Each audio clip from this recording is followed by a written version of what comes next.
These are the instructions for the 4-band 4ANS. The first step is identifying the 4 bands.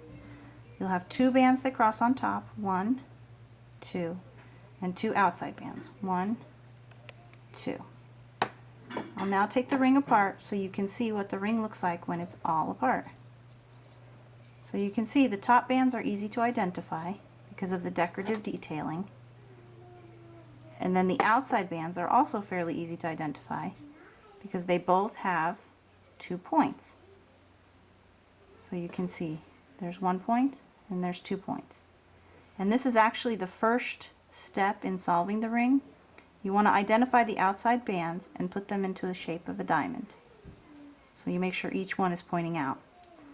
Then you want to take the ring and drop it so that you're sure that both bands are dropping to the same side. Doesn't matter which side, either the right or the left, but they need to go to the same side. So I'm just going to let them drop, and then I'm going to work with the 2 top bands.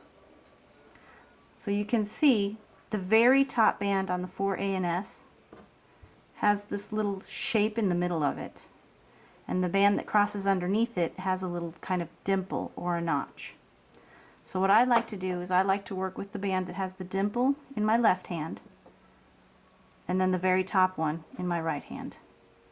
And what you want to do is work with it face down, and you want to twist the top band counterclockwise into that dimpled band. But you can see it's not going smoothly, so that means I need to drop this one and turn the ring around. I'll try it again. Turn it counterclockwise, and it went real nice and smooth. And what it did was it formed a figure 8 where I can now trap these outside bands. So I'll want to find the widest angle, and this is going to be trial and error because this one's kind of hard to understand.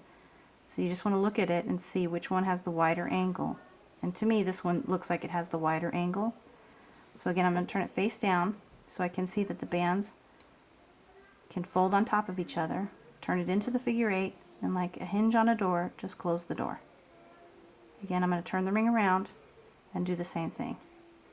There's a little hole there, so I'm going to feed the angle right there and just fold it down. And there you have the instructions for the 4ANS.